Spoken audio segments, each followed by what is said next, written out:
Good morning. Well, it's a freezing cold morning here at under the river. So good morning to everyone on Redgum. Welcome to you. When I left home this morning, the sun was shining, and when I got here, I'm just so glad I got this camo stuff on board. So, Brooklyn, you're with me. So say hello to everyone. It's freezing. Yeah, but say hello to everyone. Hello. Welcome. Now, Brooklyn, who does your grandma barrack for? The Bulldogs. Western Bulldogs. Do we have a drummer here that yes? Come on, doggies!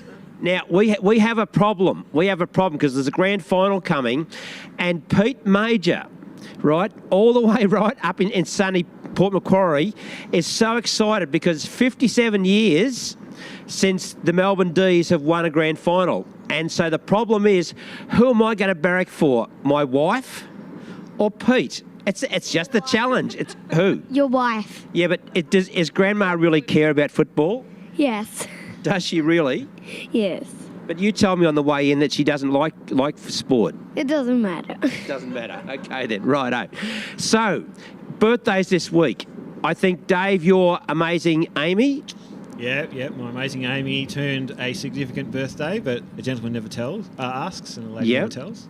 Fantastic. And then even my brother Ken, it's his birthday today. And then also Priscilla had a birthday yesterday, and Veronica had a birthday during the week, and her wonderful Tony took her down to Lakes, and they had a wonderful little time down there on the freezing cold beach.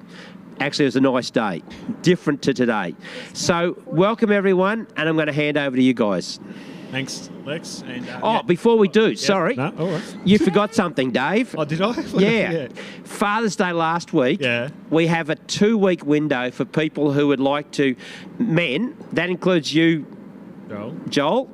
I know you're not a dad, but you're over 18, right? So anyone male that's listening to this locally, I don't care, you can come interstate, but locally, if you want to go to Simon's Cafe, get a hot drink there, something to eat, put it on the Redgum tab. We'll pay for it. It's a Father's Day gift for you. So if you haven't gone there yet, go grab yourself. I love the Battle of Britain pies. They're really nice. So anyway, now over to you. Thanks, Lex. And I have forgotten that, actually. I haven't been there yet. So thanks for the reminder. I might go on my way after today. I hope he's open today.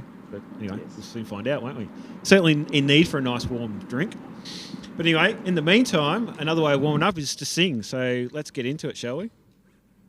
And how I must say, although it's disappointing that we don't have quite the numbers to be able to meet together in the room at the hub, I can tell you it's very nice to be able to play and sing with other people today. So, and I'm sure you'll enjoy it a lot more as well. So let's go.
His one and only Son to save. For God so loved the world that He gave us His one and only Son to save us. Whoever believes in Him will live forever.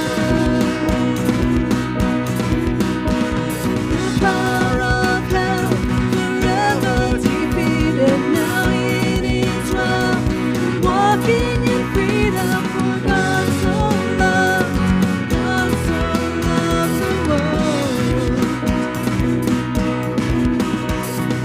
Bring all your failures, bring your addictions, come lay them down at the foot of the cross. Jesus is waiting. God so loved the world.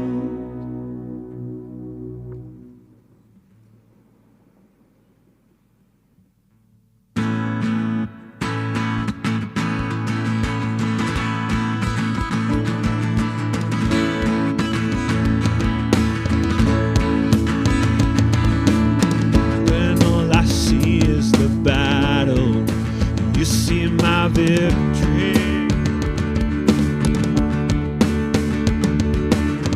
When all I see is a mountain, you see the mountain.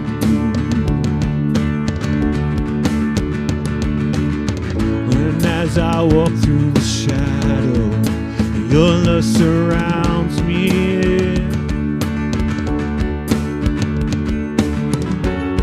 There's nothing to fear now, for I am safe with you. So when I fight, I'll fight on my knees with my hands lifted high. Oh God, the battle belongs to you. Every fear I lay at your feet. I'll sing through the night. Oh God, the battle belongs to you.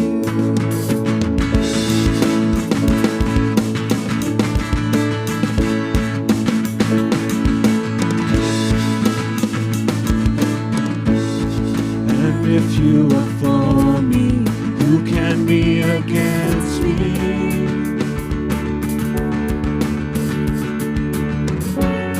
For Jesus is nothing impossible for you.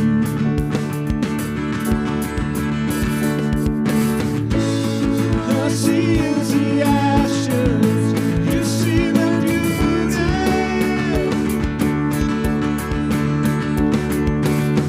When all I see is a cross, you see the empty tomb. So when I fight, I'll fight on my knees with my head lifted high. Oh God, the battle belongs to you. Every fear I'll lay at your feet. I'll sing through the night. Oh God, the battle belongs to you.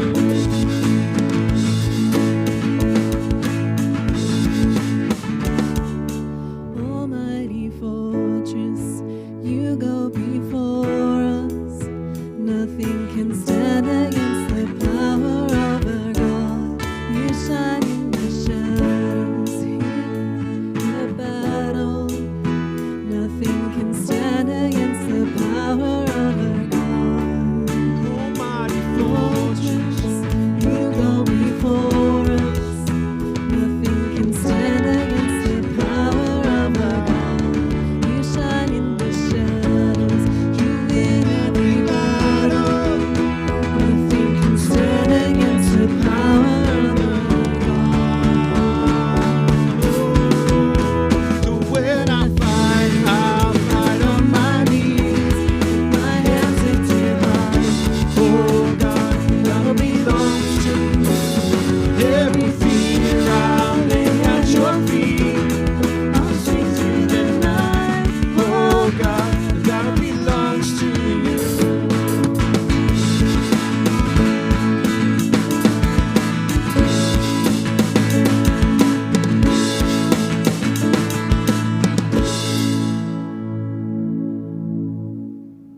Well, I'm glad, Lauren, that we're under the bridge. Even though it's cold, the wind's getting colder and it seems to be getting cold, it's also now raining.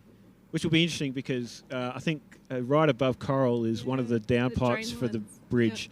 Yep. So anyway, we'll see how that goes. It's called stage effects. That's what it's called.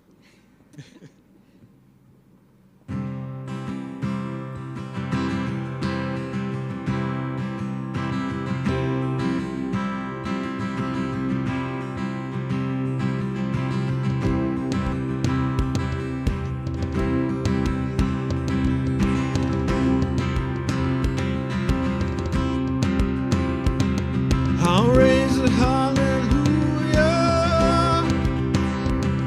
in the presence of my enemies. I'll raise a hallelujah louder than the unbelief. I'll raise a hallelujah. My weapon is a melody. I'll raise a hallelujah. Heaven comes to fight for me. I'm gonna sing in the middle of the storm. Louder and louder, you're gonna hear my praises roar. Up from the ashes, hope will arise. Death is defeated, the King is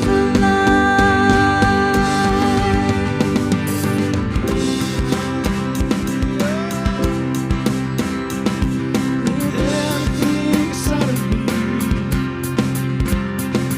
I'll raise a hallelujah.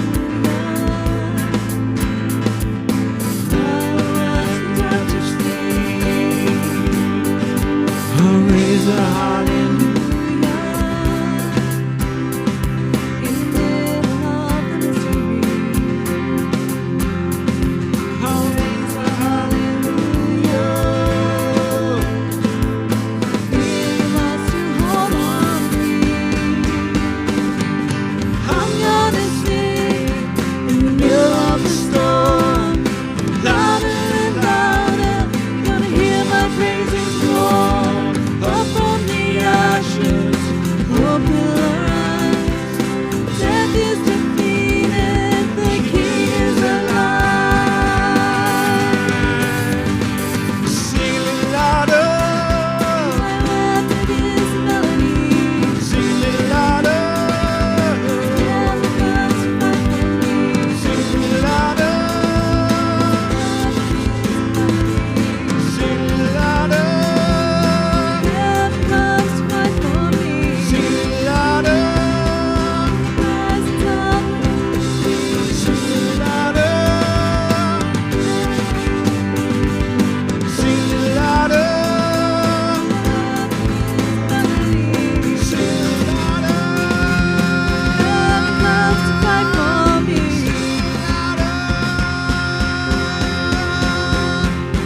I'm gonna sing in the middle of the storm. Louder and louder, you're gonna hear my praises roar. Up from the ashes, hope will arise. Death is defeated, the King is alive. I'll raise a hallelujah. I'll raise a hallelujah. I'll raise a hallelujah. Raise a hallelujah.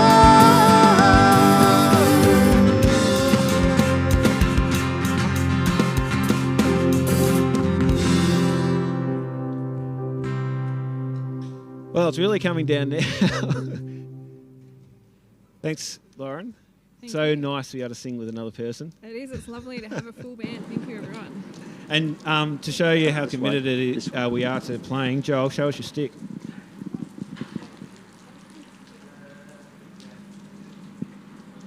Anytime now, anytime. There you go. There we go. Oh, wow. Go. You smashed it. Go hard or go home, hey? Yeah. So are you guys disappearing from Yeah, me to we're come in gonna here? disappear You're going and to pull let that. you- But let you take okay, the now limelight for a bit. what I love about doing stuff live Chelsea, can we just get this camera on Brooklyn for a sec? We got hello, little dog. It's right. Anyone's welcome. That's just lovely to have your dog drop in. You know.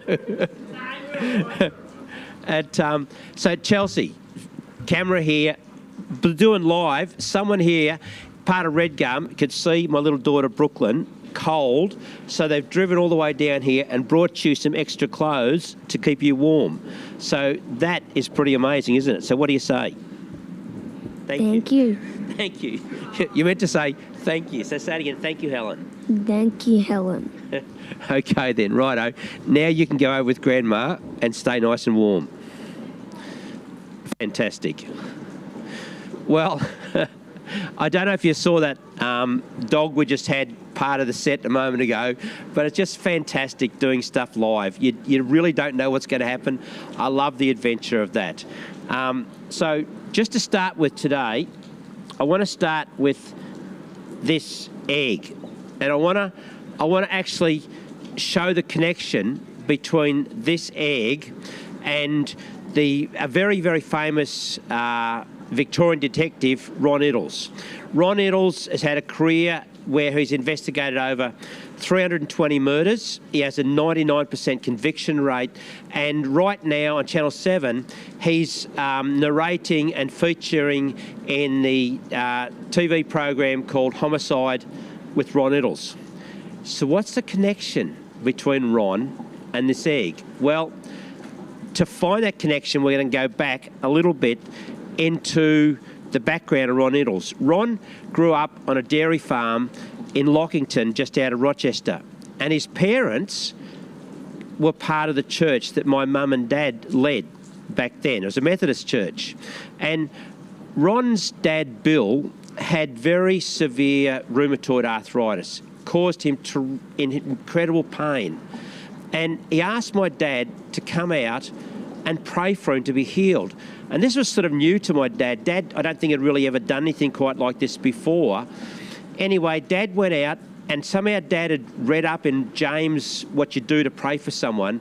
So he anointed him with oil, he put his hands on him, and he prayed over him for healing from this rheumatoid arthritis. Do you know what's amazing about what happened? Nothing. Nothing happened. And so Dad left and went home, and Ron was left with the pain, and nothing had changed. 5 o'clock the next morning, the alarm goes off for him to get up, to go and get the cows in and to start milking in the dairy shed. He actually crawled to the dairy shed that morning. He was in so much pain. But you know what happened that morning? Not only did the cows get milked, but Bill Iddles, Ron's dad, got healed supernaturally from this crippling pain, from this crippling arthritis.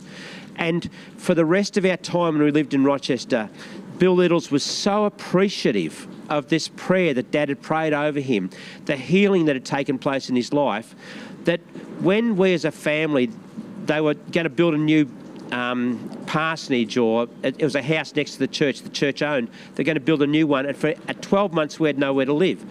So Bill Iddles suggested that we come and live on the dairy farm with him and his family in a house that he owned on the dairy farm, in his second house. So Ron Iddles, the detective, was my mate. We travelled on the bus together. He was a year older than me, but what we did was, after school on a dairy farm, we would collect birds' eggs. And we would collect all sorts of eggs. Now, it's a different world back then. I wouldn't do it now because I'm, but back then. And so this egg is an egg. It's from a water hen. And I can still remember going into the swamp and collecting this egg from a nest with Ron. And this egg collection involved little eggs, big eggs, but Ron came up with this idea. Because trying to get down from a tree with an egg in your mouth is problematic. You stick them in your pocket and things go horribly wrong. And so Ron, being smarter than me, he came up with this idea of creating a parachute. And we'd put the egg out of the nest and we put this parachute in this little soft pouch, and then we'd let the parachute go, and it would go all the way down the ground, and we'd collect the egg. Now, this egg collection has travelled with me my whole life. For 52 years since I was 12, these eggs, and I had probably about 60 of them, have been every home, every place we've left. I've protected them, I've looked after them, I've cared for them. But about 5 years ago, my little grandson, when he was about probably 3 or 4, was in my office. He climbed up on a table, he found my egg collection, and he systematically smashed every single egg but 2. And this is the only one of 2 remaining after all those years. And this morning, I'm going to take this egg and I'm going to smash it. I'm going to break it as a declaration that we as a church, as Redgum, and as individuals, we are not going to spend our life protecting the shell long after the life, the contents, what's really important is gone. We're not going to focus on programs and traditions and ways that we like doing things because it suits us. It's a declaration that's not just about us as a church, but as individuals. See, when I was 12, I didn't care about the content of this egg. I took a little pin and stuck a little hole in this end, and I stuck a hole in that end, and then I mixed up all the contents, and I blew it all out, so it's just the shell. I was only interested in the shell. But see, when I break this egg, it's going to be a declaration that we as individuals, are we going to be more passionate about what's inside the egg, what's inside the shell, than the outside, the external bits of it. See, shells do have a purpose, but they are temporary. They're not meant to last. So I'm just going to put this over here for a moment. I'll put that back in there. My body's a shell. It's temporary. Like, our bodies are just a tent. It's like we're only here for the long weekend. And if you were to look at photos of me when I was 24 compared to being 64, I don't look the same, and neither do you. So don't laugh at me. But I don't look the same. But if you were to ask Coral, would she be rather married to the 24-year-old Lex or the 64-year-old Lex? I know what her answer would be. And because what we allow to happen on the inside, the changes inside, they become generationally passed on in really wonderful and powerful ways. And the opposite is also true. Now, this egg was only designed to live and use and be functional for about 22 days. That's the incubation period of a water hen. Not 52 years. And this thing about the egg is that if I had not destroyed the content, this egg would have gone on and created generations of water hens that would have continued on and on and on. But I didn't care about the content. I didn't care about what was the DNA inside that egg, the potential, the beauty. I don't know if you know what a water hen looks like, but they're those sort of purpley blue birds that sort of run along the grass near swamps and lakes and stuff, and got like a red beak and red legs. They're really pretty. They're much nicer than just the shell of an egg. And God sees your potential. He sees beyond the external, and he sees what's inside you. I love how brilliantly Jesus related to women. 2 of his closest friends were 2 sisters, Mary and Martha, and their brother Lazarus. And they lived just 5 k's out of Jerusalem in a little town called Bethany. And there was a day when Jesus turned up, and he's got all the entourage with him. He's got all the tribe with him. He's got all these 12 team members with him. And he rocks up unannounced at their home, and Martha talks them into coming in for a meal. It's just beautiful. I love the way that hospitality is extended, and Jesus comes into their home for this meal. And we find the story in Luke chapter 10, and I'm going to pick it up in verse 38. And in verse 38, we find Martha inviting Jesus to come in. But then in verse 40, just 2 verses later, we find her accusing Jesus of not caring about her. We find Martha having a go at Jesus. So what happened in just 2 verses?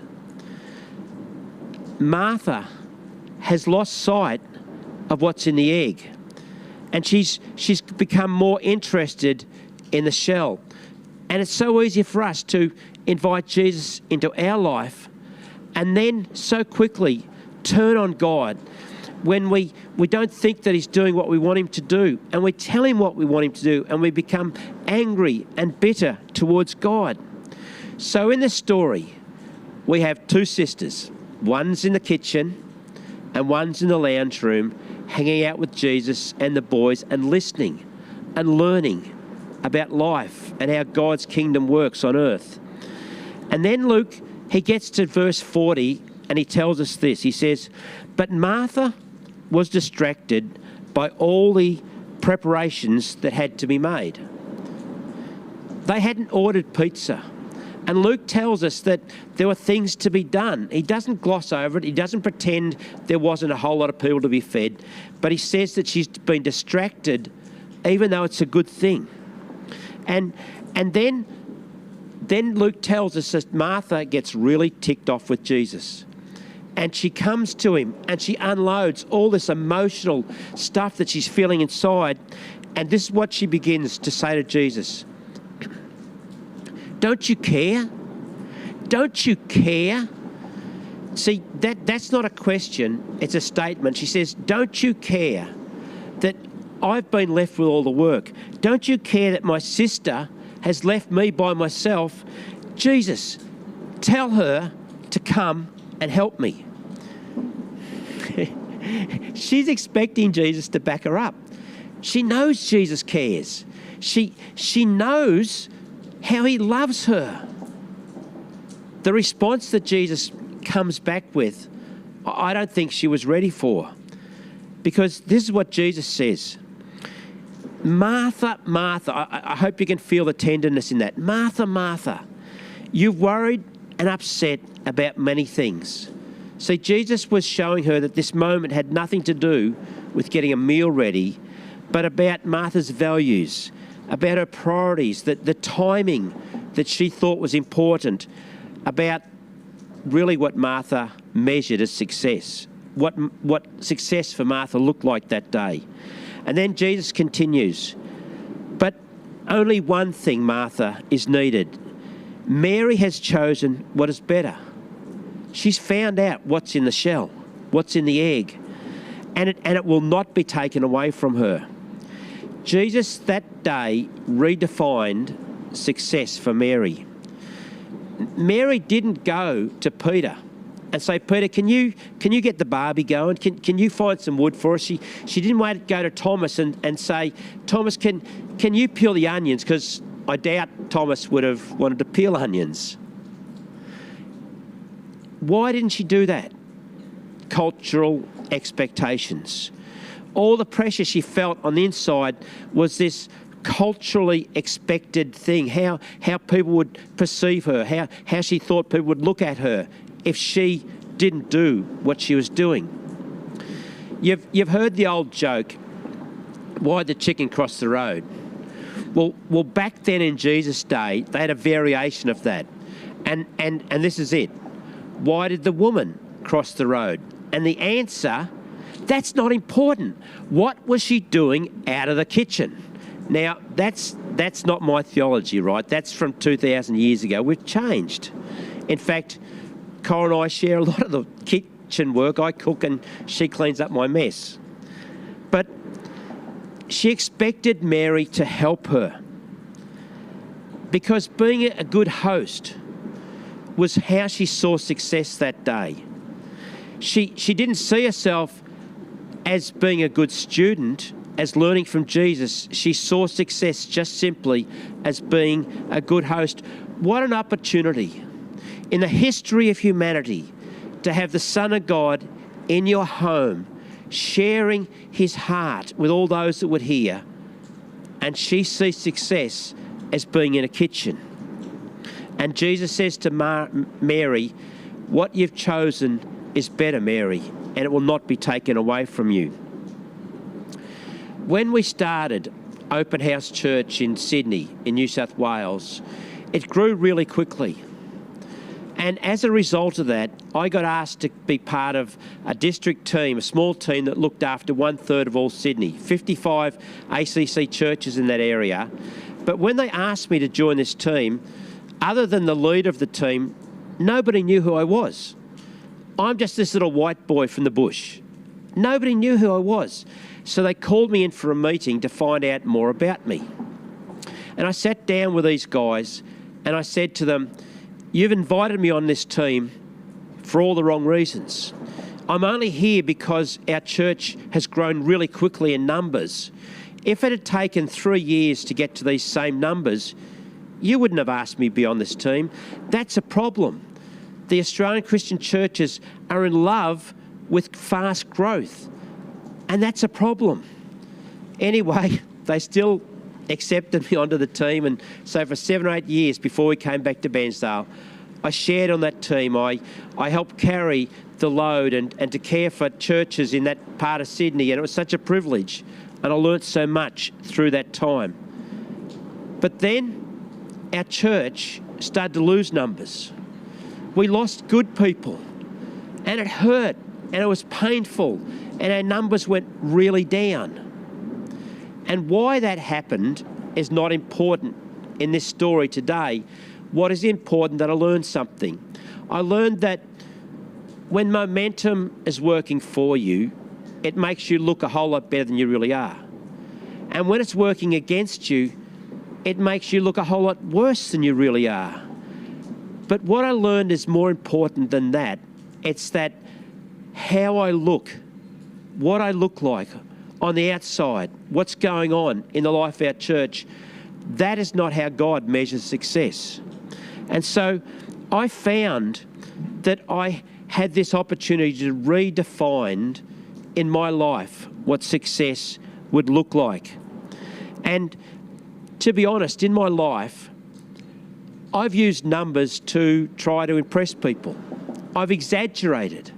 I'm not saying I lied, but I've told a story that's only half the story because I've painted a picture of all the good things that I want to impress people with, and I've left out the other stuff. And that's not how I want to live life. But just recently, I was telling someone about the farm that we used to own, and I said, we lived on this 1,000-acre farm we had out Wood Glen. And on the way home, Coral says to me, why did you say there was 1,000 acres? Why didn't you just say we had a farm?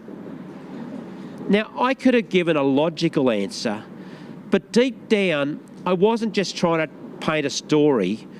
I was trying to impress someone by the size of the farm that we owned. Because our world values big. Our world values more money, more toys, bigger opportunities, bigger responsibilities. We live in a world that sees success through that lens. But Open House Church helped to change me. It helped me drop my love affair with the shell, with the outside of the egg, and to value people and not numbers. And people's lives are messy. They're inconvenient. Now, I'm just going to put a little photo up on the screen right now of two people that became very precious to me in my life, and they still are. And it's Dave and Kylie. And Dave's a big boy.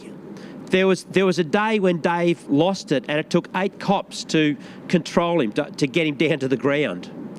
And when I first met Dave, he was a brand new Christian. A friend of ours introduced him to Jesus in a shopping centre. And he rang me up and asked me to come and meet with Dave, and I did. And Dave came to Open House Church for the first time, and he brought his partner, Kylie. And Kylie was anti-church. She was anti-God. She was anti-me. I was the enemy when she walked in. I'm leading this thing. And I can remember walking up to her afterwards and introducing myself. She didn't want to talk to me. She didn't want to know me. She wanted to be just out of there. She'd done it for Dave and she was gone. But over time, Kylie and Dave became part of Open House, and so did their extended family, and we became really good friends, valuable people in my life. Now, the person that introduced me to David and Kylie had started introducing me to more people that he wanted to send to Open House Church, but then he stopped. And the reason he stopped was how he valued the success of what I was doing. See, David and Kylie have been living together for about 16, 17 years. They have 2 children that don't live with them, and they've never been married. And this Christian, he, from the beginning, told them that they couldn't keep sleeping together and that they had to get married.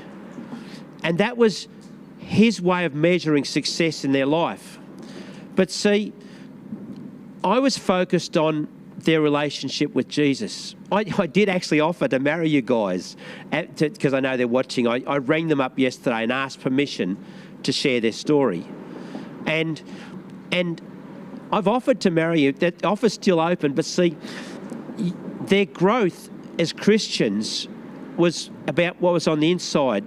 Their commitment to each other's for life. The marriage bit has never been a big issue to them, but it was to this other Christian. And he judged all the success of their walk with God by this external shell and not what was going on in their lives. In fact, when I spoke to them yesterday, Robin, Dave's mum, she jumped on the phone and she said, Lex, I want to tell you, my son is the best son I could ever want. He is so soft. He so supports Kylie. I'm so proud of him now. His life has been a struggle at times, really big struggle, but he's changed. And Kylie's like a daughter to me. See, people's lives are messy. They're inconvenient. And what happens, we don't always see it. It's not about numbers. Jesus came to make a difference in 12 men's lives, and one of them was a failure. But he did it to ultimately change a world, but began with individuals. And when we started Redgum, I made a decision that even though preparation time for being able to talk to you is really important, I'm slow at it, and I really hate the pressure of not being ready by Sunday morning. I made a decision that people would be more important, that I would make myself available, that if someone was in need, then God would have to help me with the rest of this. And so I answer my phone. I don't take Mondays off. I'm contactable basically at any time, and I monitor that. I'm aware of my energy levels. I'm aware of my capacities, but when people need help, they need help. And when I woke up during the night last night, for some reason my phone was on silent. I looked at my phone, and there was a message from someone from about half an hour earlier. So at 2:30 this morning, I started messaging back. I started praying for them, and they started messaging back. For the next 2 hours till 4:30 this morning, I'm reaching out to help someone, because that is when they needed help. They didn't need help between 9 to 5 and business hours. And see, when you don't care about numbers, when you care about people, you allow God to bump into what isn't convenient, to break into your world, to give you a heart of compassion and ability to help others. And my story is your story. That's what God's called you and I to do together. That's what we're going to do. See, the Bible is a book about stories about people's lives. It's not a book about rules. It's not a book about numbers, even though there is a book called Numbers, but about people's lives that are messy. And one of the messy lives in the New Testament is Peter. Peter was a handful for Jesus.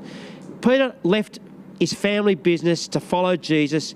He was a fan of Jesus. He loved seeing the miracles. He loved being on the road with Jesus. He could see how Jesus could change and set Israel free from Roman occupation. He measured success by everything his culture measured success by. But everything changed the day that Jesus started talking about going to a cross, to die, to rise again from the dead, to being killed by these Roman soldiers that Jesus could have set Israel free from. He had the power to do that. And it really, really upset Peter to the point where Peter, he has a go at Jesus. And Matthew records it, and I'm going to read it to you. It says, Peter took Jesus aside and began to rebuke him. That's to tell Jesus off. And he says, "Never, Lord," he said, "this will never happen. You're never going to hang on a cross. I will never let that happen." Because in Peter's definition of success, there was no place for a cross. I've had Christians tell me how God's in something because it's going so well for them. I've had Christians, when everything's going wrong, tell me that God's abandoned them, that God's left them, and they start to then tell Jesus what he should be doing. There was a storm that Peter was part of in a boat on Lake Galilee one night, and seasoned fishermen were convinced they were going to drown, they were going to die. Do you know what? They'd got into that boat because Jesus had called them to go the other side. They were in the bullseye of God's will, and everything had gone wrong. You can't measure by success, by how well things are going or how bad things are going. There's a different way to do this. And Peter, his view of success, it clashed with what Jesus saw, his purpose in life. And Peter tried to control God. And he told him what to do. And that's the moment that Jesus took the gloves off. This is the moment when Jesus said something so harsh, it's almost shocking. And because Jesus was getting to why, what was behind what Peter was doing. And Jesus said this, "Get behind me, Satan." Now, that's not very nice. I've never said that to Coral when she's disagreed with me, ever. There are some things that Jesus said you just don't say to other people when they're not agreeing with you. But see, Jesus was getting to the heart behind that, and he goes on and he says, "You are a stumbling block to me, Peter. You do not have in mind the things of God, but the things of men." Peter, you're valuing the shell. You're looking at the shell. You're missing the contents of what's in the egg. And in the next breath, Jesus went on to say something that it's something that clashes today with our definition of success in our world.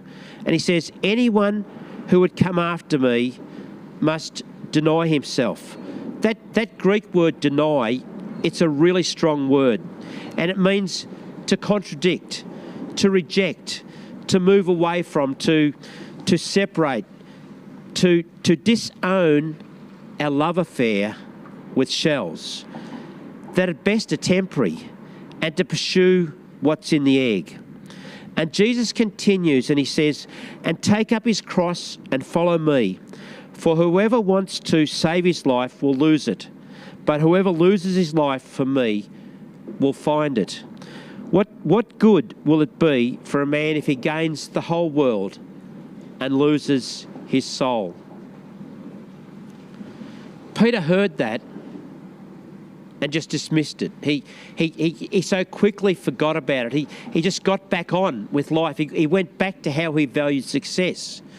And the night that Jesus is arrested in the garden, Jesus is being taken away, and Peter's response against his dreams being squashed, against his future being stolen, he grabs his sword out and he has a go at the high priest's servant, and he's not a good shot, but he whacks off the bloke's ear, because that is him trying to protect the success that's disappearing in front of his eyes. The dream is being gone. And so that night gets worse for Peter. Not only does that go wrong, but Peter ends up, instead of denying himself, he denies that he even knows Jesus, that he's never heard of him. He swears at someone who even thinks that Jesus and Peter knew each other. But see, when Jesus first called Peter, he saw the potential of what was within him. He didn't look at the shell. And that's how God comes to us in your life, in your world. He sees what's within you. He sees the potential within the shell. Let's just jump forward many years later in Peter's life as I finish. I want to read you Peter's words that Peter wrote to some early Christians in the early church. He wrote this: "Make every effort to add to your faith goodness, and to goodness knowledge, and to knowledge self-control, and to self-control," well, Peter had never known self-control, but now he does. "And to self-control, perseverance, and to perseverance, godliness." These are layers, layer upon layer. And to godliness, brotherly kindness. And to brotherly kindness, and this is at the top, this is what everything else sits on, this sits on top of everything else, love. And then Peter says, "For if you possess these qualities in increasing measure, they'll keep you from being ineffective and unproductive." What's the opposite of ineffective and unproductive? Success. That's a recipe. That's God's recipe for success. And Peter has found, all these years later, what's in the egg. Do you know how God measures success? By how well we love.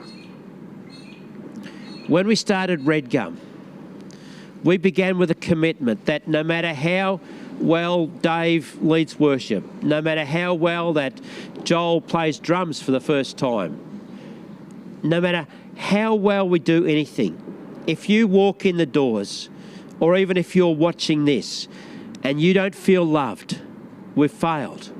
Doesn't matter what else we do. And so this morning, I'm going to smash this egg. In fact, Brooklyn, do you want to come and help me? Because I've had this egg for 52 years. And it's actually really hard for me because I have come over here. Can you? You are a monkey, yes. Right. I'm going to put this. And I'm only this much. Yes, now. Just not yet, right? But the reason for this is that emotionally I'm connected to this egg. Emotionally, I protected it. Emotionally, I don't want to break it. And for some of you, you're thinking, it's okay, Lex, we've got the idea. You don't have to break it now. We've sort of got the message. Well, I can't go through this message without this being a declaration. So, Brooklyn, can you help me? Because this is actually a bit hard for me. So, you want to do this, do you? Yes. Are you sure? Yes, I'm very sure. I like smashing stuff. Okay. So, there you go.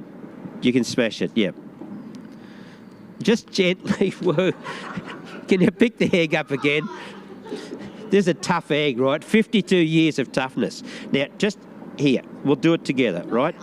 Just gently. Just gently. Right. Kids, who would work with them? Now, here, I'm going to just smash it. Just it. Yep. Okay. Thank you. It's funny, you plan all these things, but it is what it is. So thank you, Brooklyn.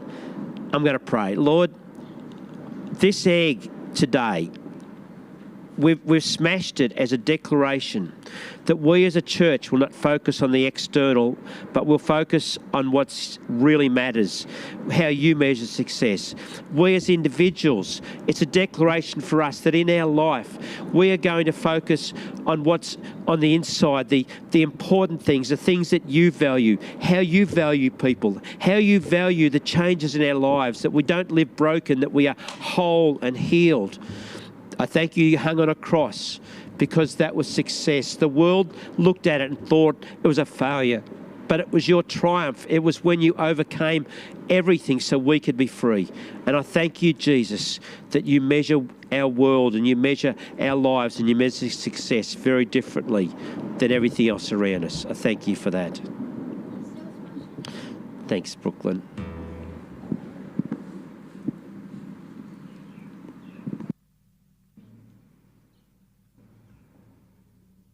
The mask.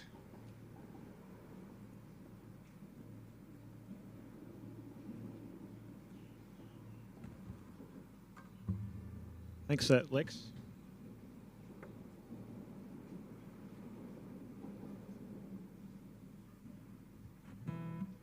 Yeah, that's better. Thanks for that, Lex and Brooklyn. Let's just close out today declaring the greatness of our God, and that is what truly matters. That we are made in His image, not our exteriors, but who we are. And having Him in our heart is what actually completes us. Let's sing.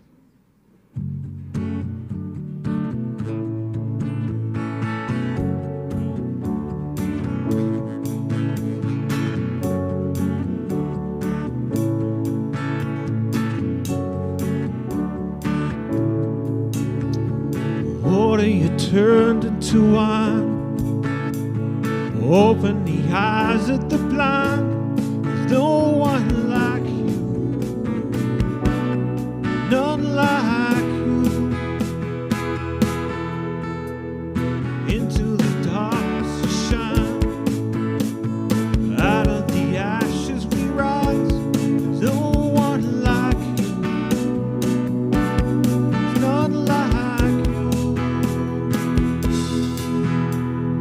Our God is greater, our God is stronger. God, you are higher than any other. Our God is healer, awesome power. Our God, our God.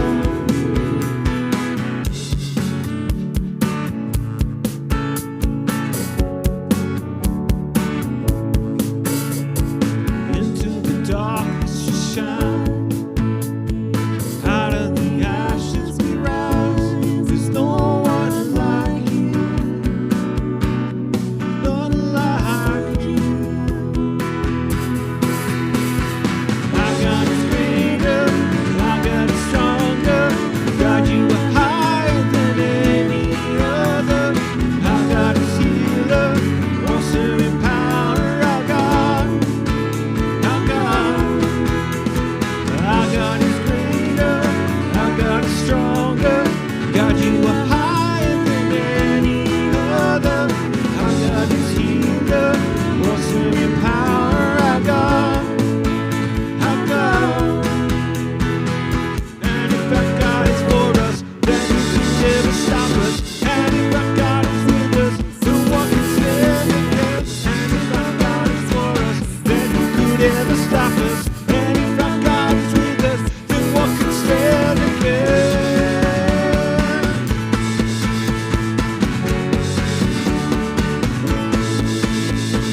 Our God is greater, our God is stronger.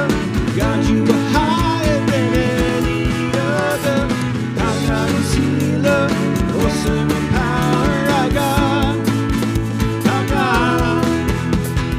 Our God is greater, our God is stronger. God, you are higher than any other. Our God is healer, awesome in power. Our God, our God.